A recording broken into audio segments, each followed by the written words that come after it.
Hey guys, so in this video I'm going to be showing you how to do up what's called a bar chart. So another name for a bar chart is just a histogram. So what I've gone and done is I've sampled my friends, because that's what I use them for, and I've asked them how many cars they have.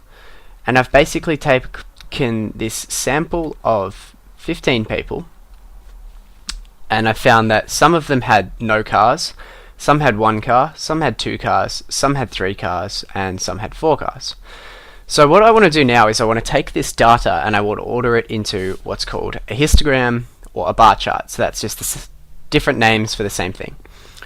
So the easiest way to do this is if firstly I just draw up a frequency table. So on one side I'll put the number of cars.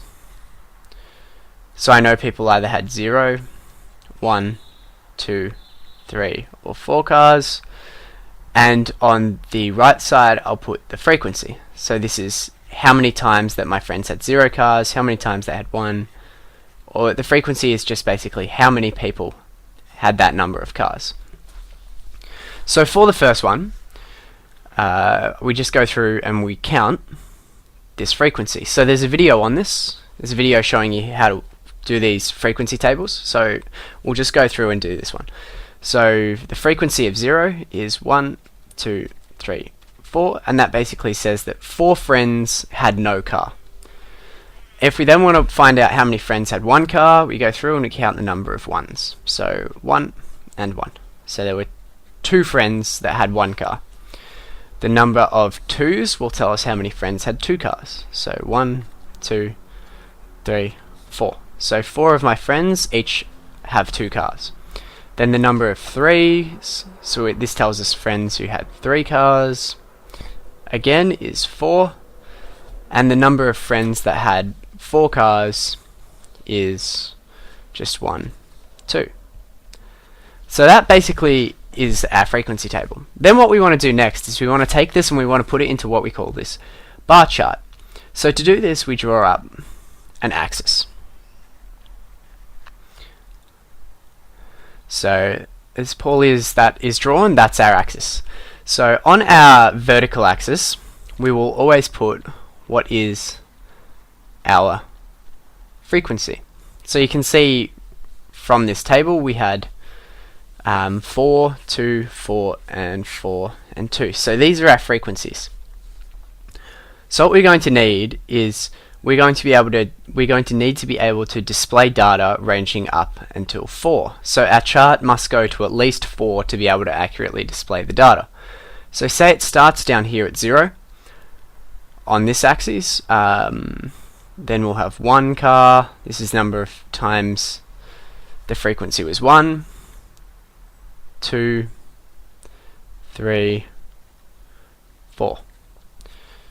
So this is our frequency axis, and we might go to 5 just for easy reading, so people can see where it stops at 4.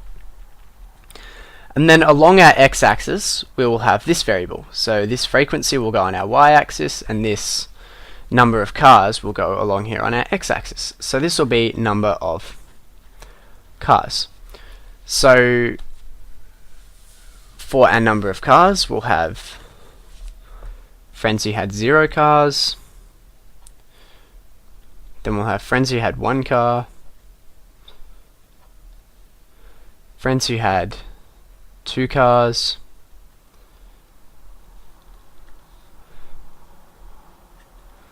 friends who had 3 cars, and friends who had 4 cars. Sorry, try to keep this all color coded for you. So friends who had 4 cars. Lovely. Then all we do to construct this frequency, this bar chart or this histogram, is we go to our frequency table and we say, okay, when the number of cars was 0, i.e. when my friends had no cars, how many friends had no cars? So I had 4 friends who had no cars.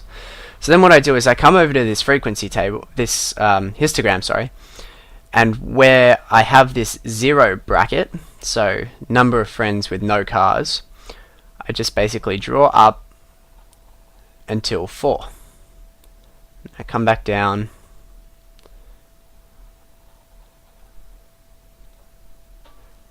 And so there I can see that I had, when the number of cars my friends had was 0, there were 4 frequency. So what that means is that 4 friends had 0 cars. Then if I go back to this table, I want to do the same thing for friends who had 1 car. So friends who had 1 car, this second category, there were 2 friends who had 1 car. I'll go to the 2, and then I'll come back down.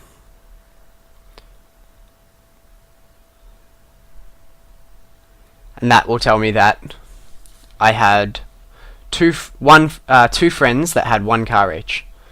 Then if I go to my friends who had 2 cars, there were 4 friends that had 2 cars. I'll draw up until I reach this 4, this frequency of 4, then come back down,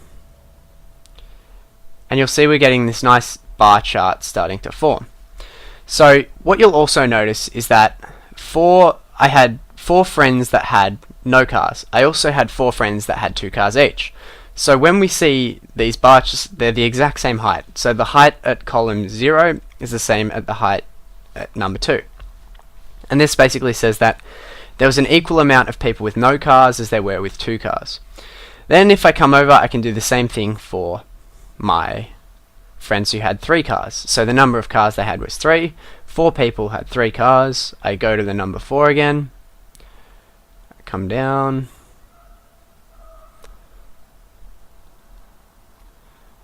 go back up, and again you'll notice that the height of this bar is the same as the height for people who had 2 cars and the same as the people who had no cars. So what we can see is that if the frequency is the same, then the height of the bars will be the same. And lastly, I go to my number of friends who had 4 cars, and the frequency is 2, so I'll read across to my 2, and I'll come down, and again, that is the same height as the people who had 1 cars because the frequency is the same. So that's how we draw a bar chart, or what's called a frequency histogram. So it's also important to always give our graphs a title. So we want to call this will be the number of cars my friends had.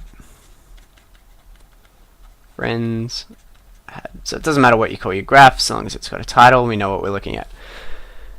And yeah, that's how we draw a bar chart and a histogram. There'll be examples go up on this, because there's some pretty handy stuff which we can pull out of a bar chart or a histogram. Hope that that's clear enough for you guys, and I'll see you for the next video.